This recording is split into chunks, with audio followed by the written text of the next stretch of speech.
What's up, guys? Welcome back to the channel. Today we're going to be talking about how to keep your water crystal clear, how to make it look like your fish are just floating in midair. So if you want to learn more about that, stick around and wait till the end of the video. We got a little bonus tip in there for you, so make sure you stick around, grab a seat, sit back, relax. We're going to be talking about the top 3 tricks that I personally use to keep my water crystal clear. All right. Tip number 1, overfeeding. Let's talk about overfeeding. If you're a beginner in this hobby, I can already tell you 100% you are overfeeding your fish.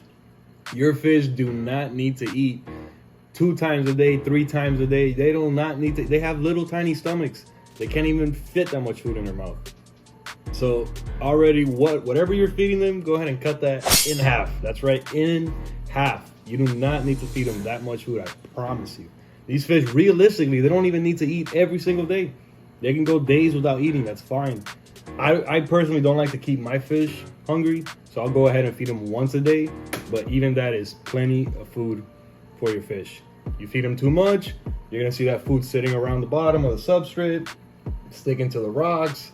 It's gonna lead to a bad time, okay? It's gonna lead to cloudy water, it's gonna lead to a bad time. You're gonna have a bad time. It's gonna lead to cloudy water, it's gonna lead to just all types of waste. Bad time. Just bad quality water all around. So overfeeding, it's a big no-no. Go ahead and feed your fish once a day, small portions. You know, test it out. Feed them a little bit at first. You know, see how they eat it. As long as the food is not hitting the bottom and sticking around for a long time. You know, I'd say if the food sticks around for more than 60 seconds, 1 minute, then that's too much. You fed them too much. Go ahead and dial it back. Try again the next day. All right, tip number 2 is pretty much still water. You do not want any still water in your tank. You don't want that water to be sitting around, stagnant, just collecting waste. You do not want that. So go ahead and invest in something like a wave maker, or just have like a decent filter that pumps out the water strong enough to get it, nice and circulating.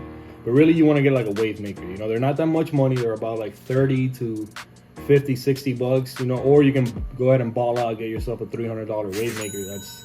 That's your prerogative. You want to go ahead and do that, that's you. But a nice little $30 wave maker can go ahead and get that problem solved for you. Get that water circulating, get all that waste moving around, headed straight to the filter, getting stuck in the filter and not coming out. That's what we want. We don't want anything, any kind of detritus, any kind of food waste or anything just sticking around. You want it all to be moving, constantly circulating. So tip number 2, still water, you don't want it.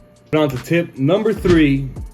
It's kind of an obvious one, I'm not gonna lie, filtration, but let's be honest, not all filtration is really built the same. You can have your little hang on the back filters, you can have a sponge filter, or you can also have like a big old canister filter. I personally went for the FX4 by Fluval. You can also get the FX6, the bigger one. Or like in this tank, I have just 2 large sponge filters. It gets the job done because I do frequent water changes on both of these tanks. I do it about once a week, and that's about as frequent as you want to be. Any more than that, it's like really stressful for the fish.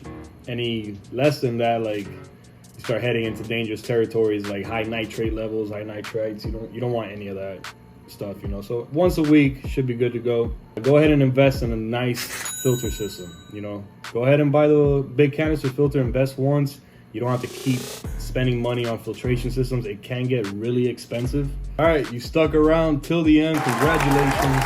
So we got the little bonus tip for you. And the bonus tip, it goes back to the filtration topic that we talked about.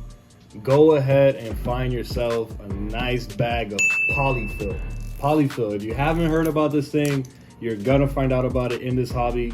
You can get it pretty much anywhere, at Walmart, Target, wherever you do your shopping. It's gonna look like kind of the stuff that goes inside of like stuffed animals. It's like this cotton fiber looking thing.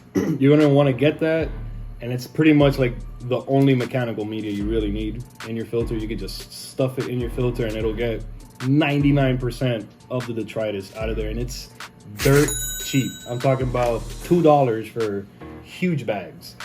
So there you go, nice little bonus tip for you. Thank you for sticking around to the end. Thank you for checking out my video. If you are interested in these kind of videos, you want to see me talk more about fish, I also have other pets in here. We can talk about all these other things that we do. Thank you for sticking around. That was 3 things that you can do, plus a little bonus tip to keep your water crystal clear. Till next time.